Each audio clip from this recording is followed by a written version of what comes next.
We can change our state by bringing forward real moments in our life that have been really good, that have been very powerful, and anchoring that.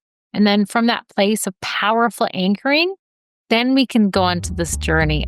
Welcome to the Lara Jane Layton Show.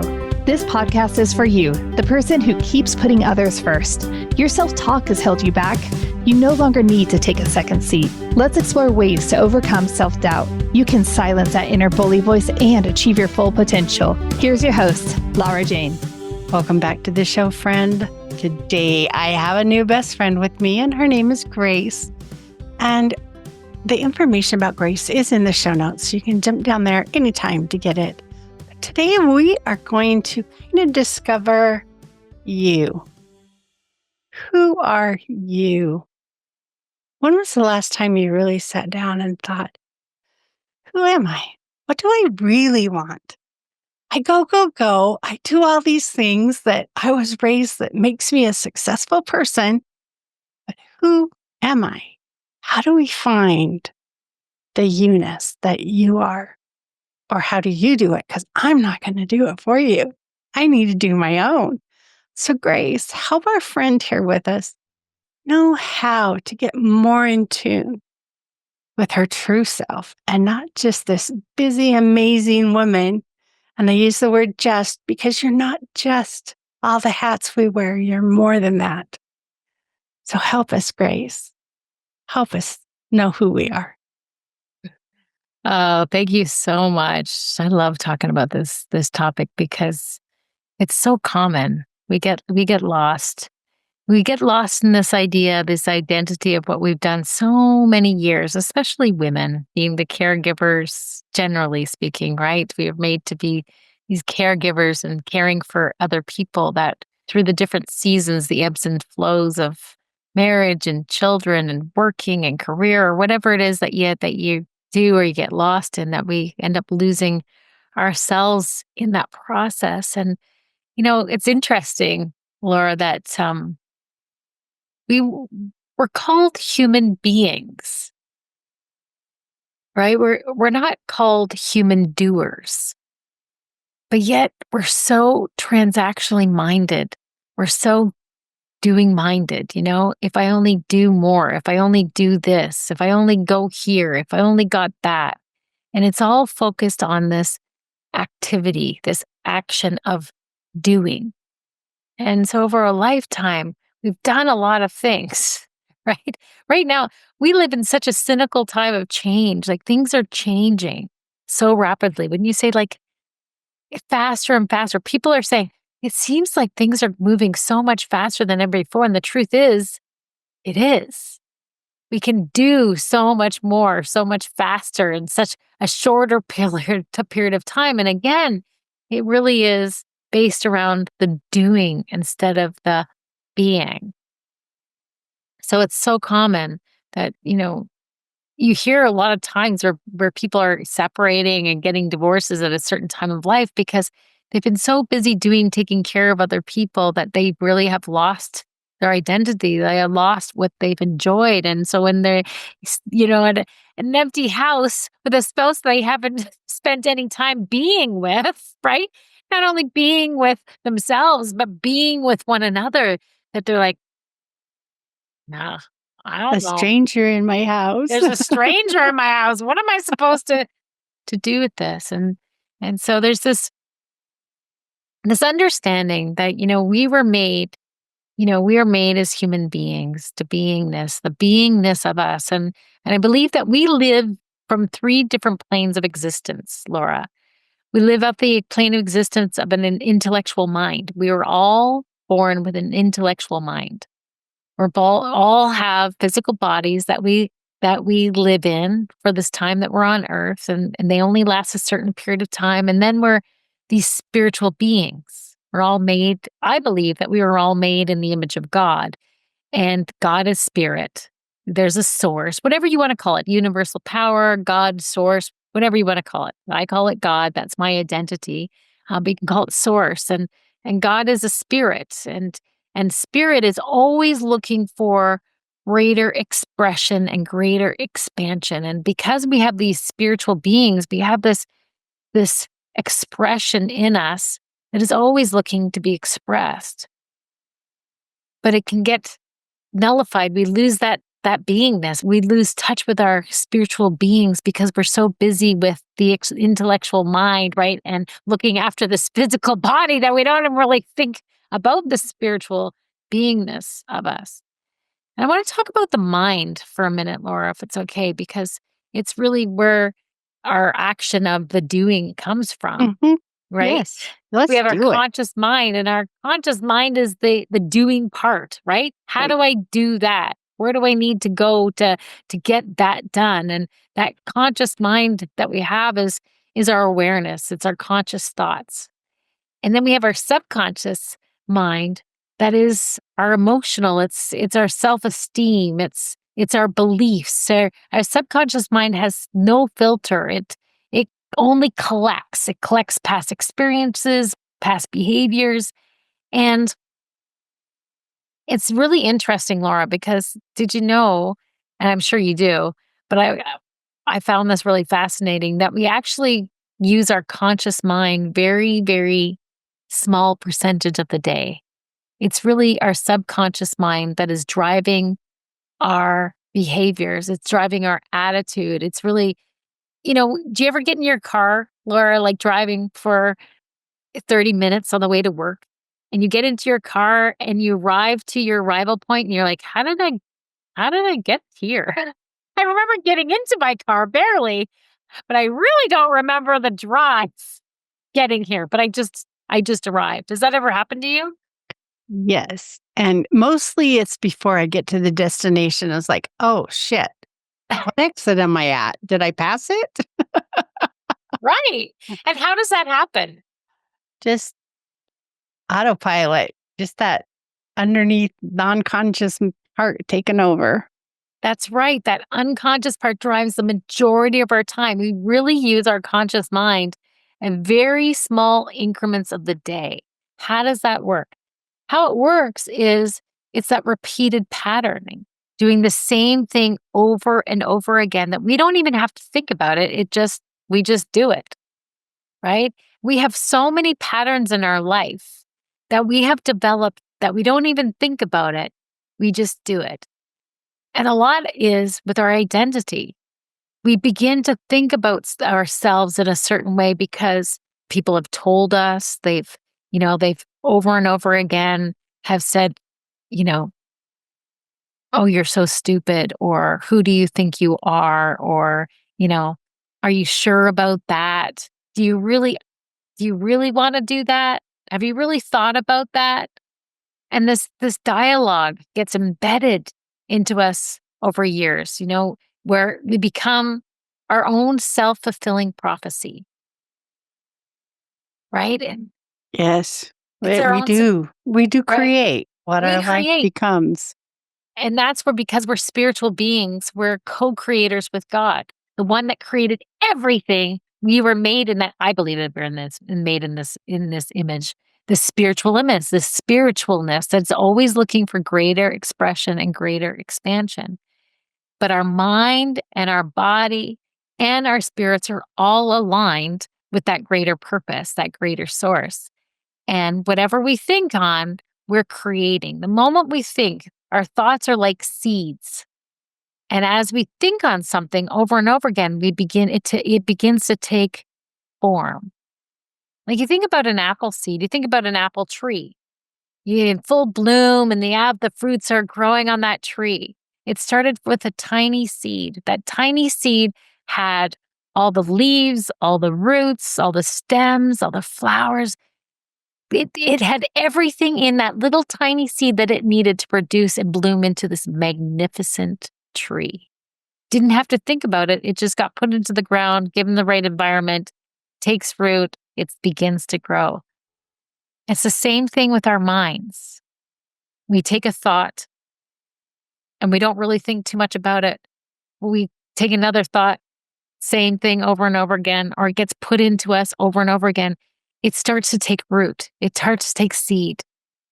And it becomes part of our thinking. It becomes part of our patterning and part of our habits. So if, our friend is told over and over again that a responsibility to take care for her mother. That's what a good daughter does. That's what a good friend does. That's what a good wife does. Whatever it may be, over and over again, we get raised, especially as young girls, right?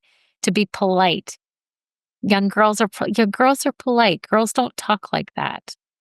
They don't defend, they don't stand up for themselves, right? They're better liked when they're polite and they smile, and girls are meant to be seen, not heard. Whatever your background is, your upbringing are, there's things that were told to us because it was told to their mother, right? Or it was told to their family. And those factors you weren't really able to decide when you were brought into the world. You weren't able to decide who your parents were, where you were born, what culture you were born into.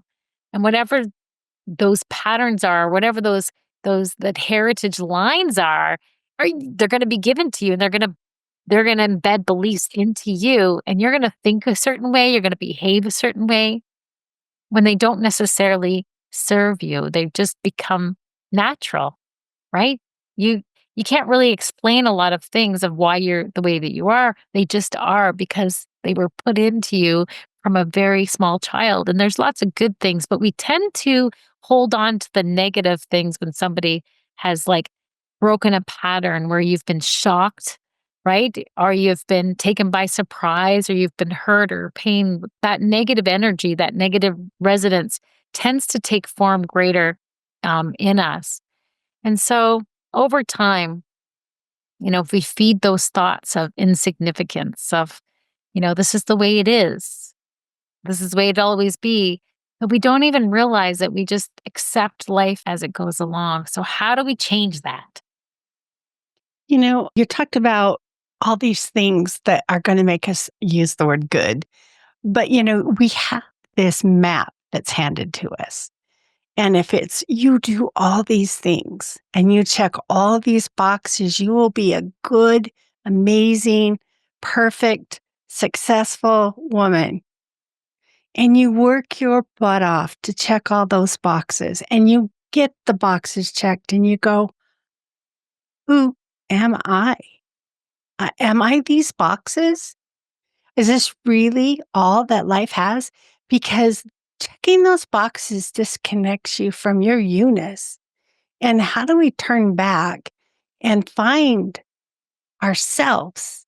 So I was polite. Well, I like being polite. I can keep that.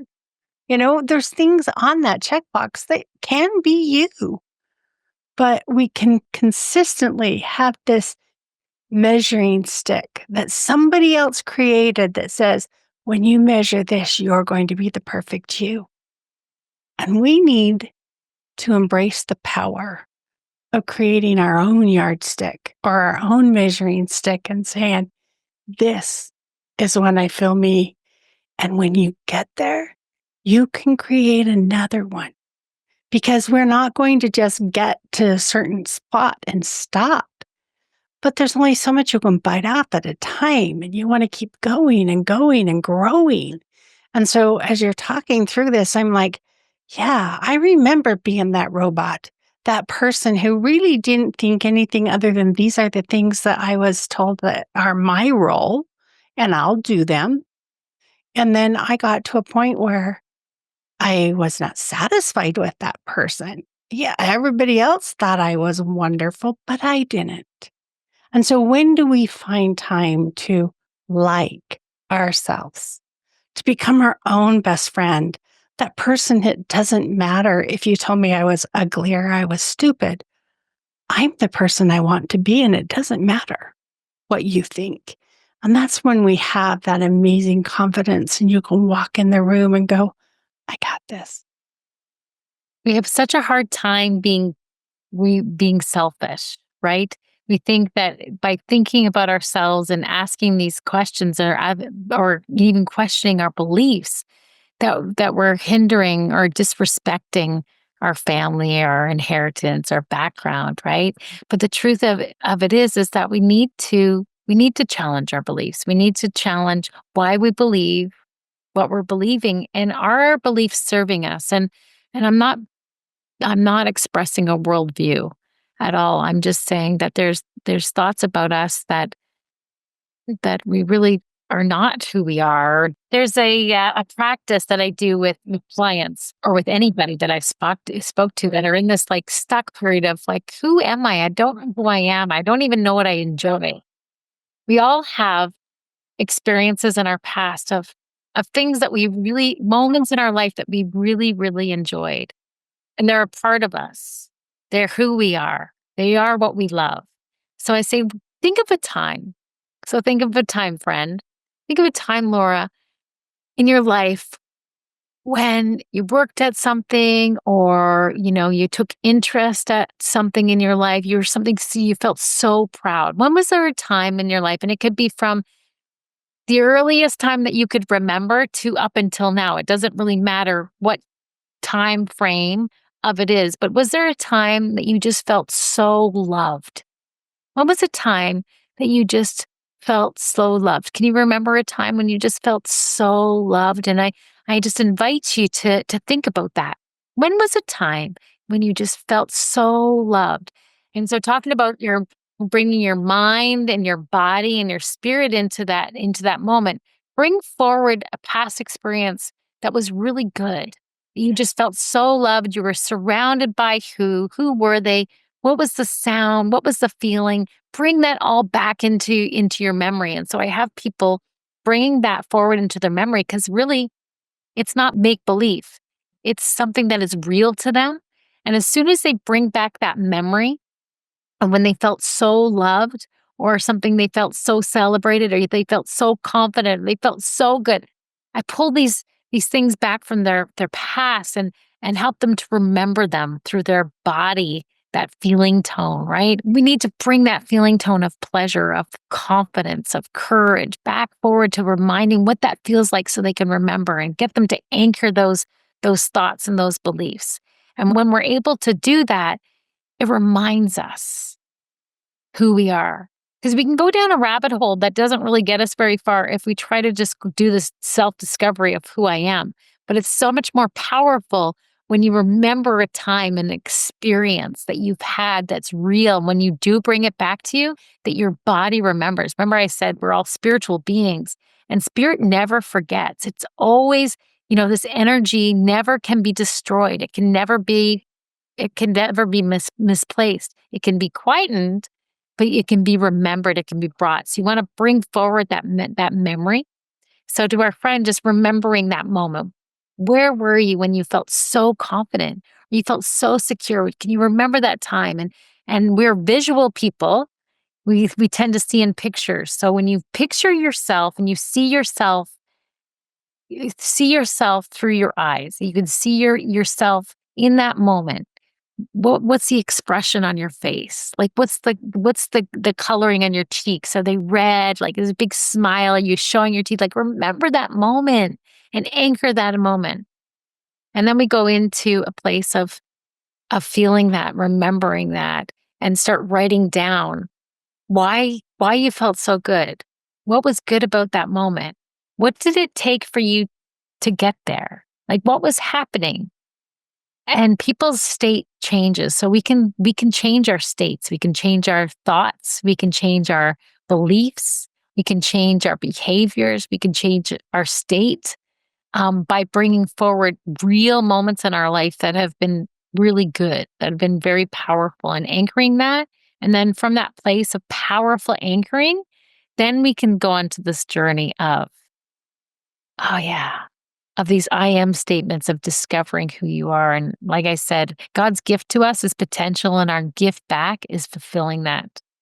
Mark Twain said there's two greatest days in a person's life: the day they were born and the day they discovered why. Mm. And I wonder, And do they I want, know why? they Why don't know was I why, born? Yeah. because we've been so busy doing instead of being. So doing this practice is so much fun because it's so empowering. It's so powerful to bring you living. We live through those three states of existence, but we don't use them to align to who we are and whose we are and why we're here. And so by doing those practices that anybody can do that, just remember a time, don't get lost in the weeds. Don't get lost in that emotion of, oh, who am I? I don't know who I am. Okay, so let's remember. Let's practice remembering who you are and what you love, and let's build off of that. And so from bringing that forward and building these I am statements of who is of feeling that again, that we need to reprogram our mind, reprogram to the thoughts of strength, of the I amness of who you are. And that can be they're very fun because they're very personal. They're personal to you, they're personal to me, they're personal to our friend listening. Because we all have different values, right? We all live from our values, and so by bringing those past experiences forward and bringing into memory and shifting our state, we can create a new thought process of discovering I am. So who am I? And I always challenge you, and I'll challenge you right now, just to take some time and come up with 50 I am statements of who you are, things that you love, things that you enjoy, that picture, that state that you brought yourself when you felt so loved or you felt so confident, you felt, so empowered. What are they? I am courageous. I am bold. I am sincere. I'm kind. I'm loving. And by building yourself up through the changing our patterns and changing that belief system about ourselves gives us the confidence to be able to look forward to the newness, to be creative, to get out of the stuck. When we shift ourselves into that bigger purpose, discovery of, oh, this is who I am. Hello, I see you. Everything changes. You sit a little taller, you lift your chin a little higher, your body gets warmer, your face starts to shine, and things start to shift for you. But it's that willingness to explore, that willingness to be coached, to be that willingness to be led forward into learning the I amness, the learning who you are to fulfill that desire of knowing who you are again. I think it's beautiful, knowing who we are starts with the baby step. Wiggle your little finger and figure out what it does. Each little thing, figure out what it does. But I want to talk a little bit more about this I amness. And so let's take a quick break. Get a word from our sponsor. We come back. Let's just cover this. And how do we do that? We'll be right back. Hey, since I rarely have openings in my coaching schedule, I have a new resource out there on my website. It is called the BFF Coaching Network. And I have offered a spot there for any coach that has been on the show to list their coaching. You can go out there, you can listen to their episodes, you can feel a little bit about them, and then choose a coach that will work for you. So LauraJaneLayton.com, the BFF Coaching Network. All right. So Grace, I loved this idea of writing down these 50 things that I am. And I want to add to that challenge that those things that you don't believe now are okay to put on that list. I knew many Yes. days when I was or felt unattractive. And you can say, I am beautiful and not feel it. Yes. But not only write it down, but read it again. And if you only pick 5 today and you read them for the next week and then 5 the next week, it's okay to baby step it. If you don't, some of us are so unattached from that who I am that you got to start feeling a little bit. It's kind of like when your leg files to sleep and you need to wake it up and you can give it a little bit of pressure and wiggle it a little bit more and a little bit more pressure till it wakes up. And sometimes our souls are that kind of asleep where we just need to bring it in and allow it one I am thought at a time. So when you do these I am statements, Grace, or you work with your clients with this, what is the process? Do you, other than the finding the love, is it just feel that one time? What if I can't think of one time where I really felt unconditionally loved? Or what if you don't have those? Can we imagine it? Absolutely. You're absolutely. your subconscious mind doesn't know truth from false. They like it's totally deductive. So you can actually create any belief that you absolutely want to. It's you want to use it powerfully, you want to use it correctly. Um, because of the fact that you can, when they talk about brainwashing, well, it's literally doing that. You're washing your mind, you're washing your brain. So you can believe anything that you want to happen, you can actually make it happen just by brainwashing yourself, washing your brain with the right thoughts. I want it to be it's so powerful. It's washing my brain, cleansing it. We wash ourselves daily, right? Going into the shower, we clean ourselves. It's the same thing with our mind. We've been thinking about ourselves poorly for so long because we bought into a belief. We bought into an idea that wasn't right. Maybe you got bullied at school. Maybe you got disconnected from family. Maybe you were raised in a really challenging home where you were never felt love. So how do I ever feel like that? In fact, the thoughts of feeling love brings pain. Well, you can change that. You can change that for yourself in how do I want to feel? What does that look like to what does that look like? So I may not know what it feels like, but I know what it looks like. And seeing happy faces. And again, we're so visual, right? So taking an idea of even can you can look at puppies rolling around on the floor together playing and, you know, find joy in that. And I love how they're just loving on each other. They're licking each other, they're playing around and la, la, la. Okay. So take that feeling of love, the closeness, being close to another person or being able to look at yourself in the mirror and saying, I am beautiful.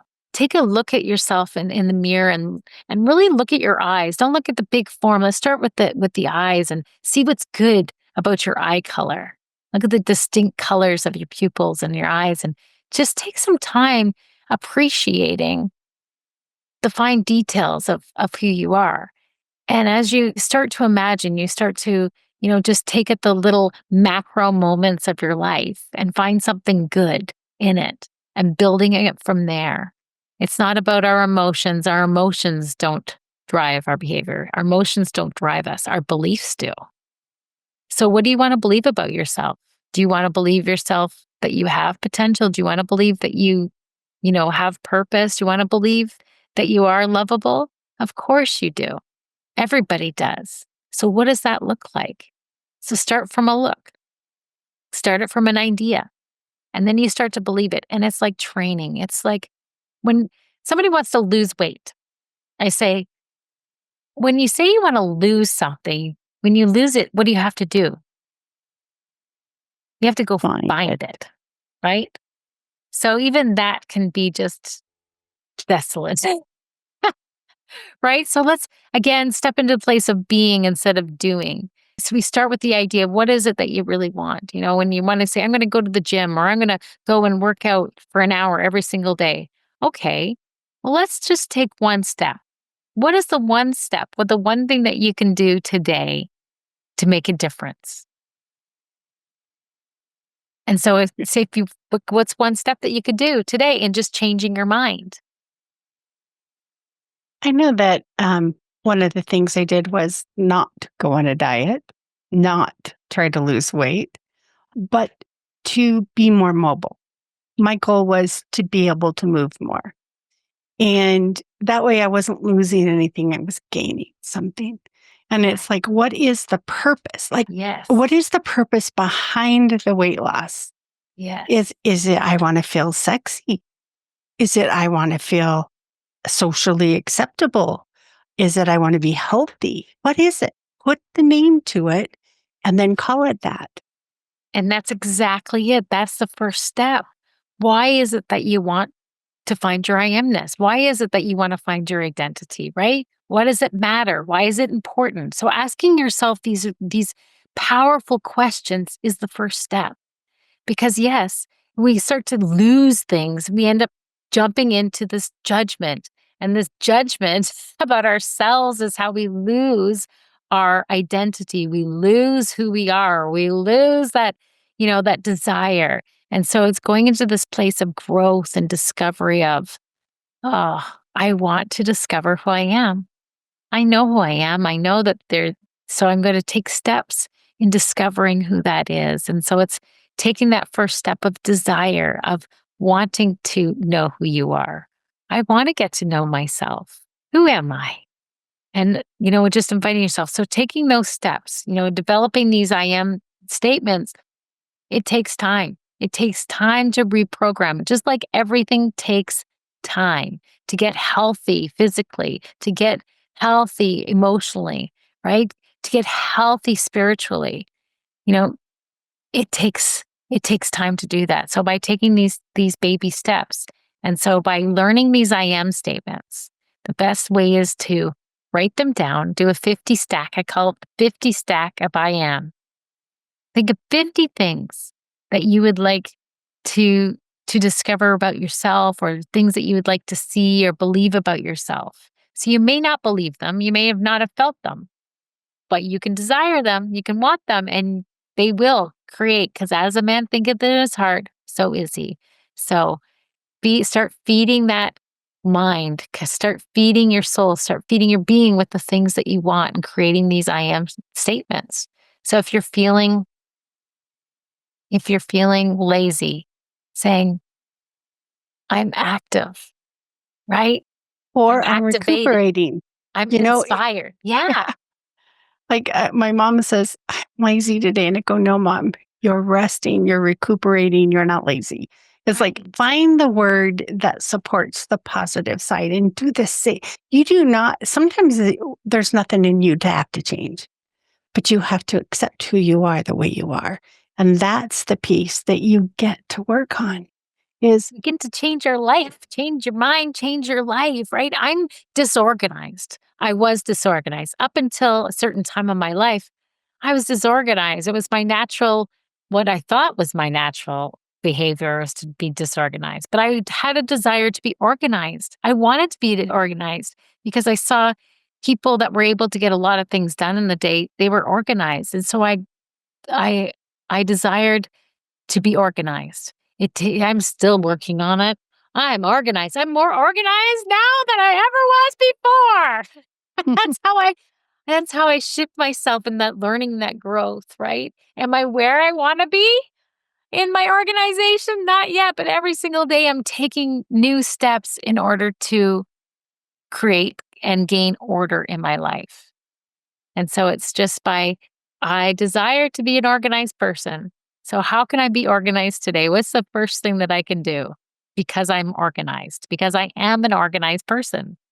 And I had to start with that. Laura, truthfully, I had to accept the idea that I'm an organized person, because we are all organized when we desire to be organized. We can look for ways to be. My mother in law is a perfectionist. She's extremely organized. So I learned from her. She would come to my house when she'd come and visit, and she'd organize my cabinets and my drawers. And she loved doing that. And I loved her doing it for me. I loved it so much. So I learned it. I'm like, I love this feeling of organization. And so I accepted that love for organization where I did not have that at one time in my life. I think that's a beautiful story. And I loved the way you did the progression. I'm unorganized. I used to be unorganized. In the past, I wasn't organized. I'm organized. I'm getting more organized. And you just kept moving on that progression. And sometimes it's a little bite that we need to accept that my organization is getting better and better every day in going with it. And what a blessing to have somebody in your life that had that trait to help you grow and learn with it, and you didn't take it personally. Someone come in, start changing my drawers around, I might freak out because I like it this way. So it's embracing people's suggestions and changes because you chose, or your belief is that you can get more done by being more organized. Oh, Well, yeah. I know people that say, you put my stuff away, I don't know where to find it. I'd rather see it on the floor, and so they feel they're more productive, not organized. But it's, what is your belief? like you said, what is your belief? Is And that I really how you believe? It's a sabotage. It's a barrier from us growing, right? We'll just say, "Oh, that's the way it is. That's the way I am. Like it or love it or lug it or whatever they'll say." And is that the truth? and it all is what am I just making an excuse so I don't have to change? Which Exactly. sometimes I have enough going on, I don't have the time to change, but it's like teaching your children how to do the dishes. It is going to take longer at first. It is not going to shorten the process of getting things done around the house, but it will. And eventually you'll be able to let go of that task and let somebody else do it. And so it's the same with our bodies. At first, it may not be faster because you're juggling two different kind of thought processes. But as you bring the one up and let the other one go, eventually it's saving you bukus of time. And so it really take it at your speed, take it at your desires. But when you can find your why, then you can say, what is it right now? And let's pretend like everybody wants more mobility.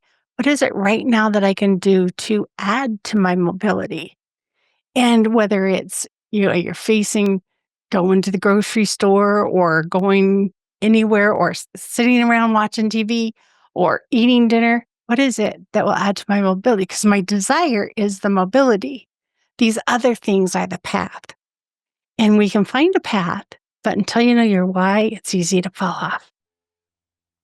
Oh, Laura, mindset is like a rabbit hole. It's layers after layers after layers because there's so much. There's so much. I teach a lesson on 10 steps of how to change a belief. 10 steps of change. It's just, it's so beautiful. It's so wonderful because there's so much to discover. But it's letting that ego down, being willing and open, right, to challenge the beliefs that we hold about ourselves and really, yeah, allowing beautiful people like yourself, into our lives to challenge one another and to believe more for one another and to believe more for ourselves that we get to fulfill our life, to live that fulfilling life, to fulfill that potential and celebrate truly who we are. I think it's beautiful. And yes, and pick your path. You don't have to do mine or Grace's. Pick your Yeah. path, have fun, enjoy discovering you. Yes. So, Grace, I'm sure our friends fallen in love with you like I did. So, why don't you share with them how to get a hold of you and what you do? I know you've talked about some of the classes that you teach, but what purpose are you fulfilling for everybody now? Oh, it's a lot of fun. Yeah, life is so fun. There's just so much to to adventure in. So I do a few different things, but to get a hold of me, you can reach out on any platform. On Instagram, it's New Doors Mentorship. And then Facebook, New Doors Mentorship or Grace Simon. Either way, you can reach out and find me. New Doors Mentorship, the New Doors Mentorship.com. You can find me on my website and discover more about what we do. But I'm a mother of, I'm not what I love and I'm surrounded with is being married for 31 years, having four beautiful children and a grandbaby, and having the joy of they are my joy and they're like the reason I celebrate and want to grow my life all the time. But I'm a city councilor. I've been a realtor for 19 years.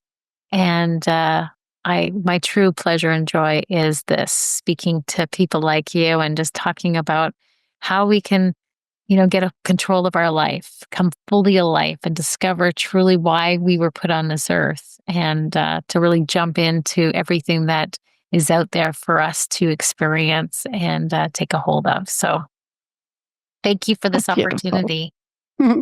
Well, you are welcome. And it's been my pleasure. And that information that Grace shared is in the show notes for you.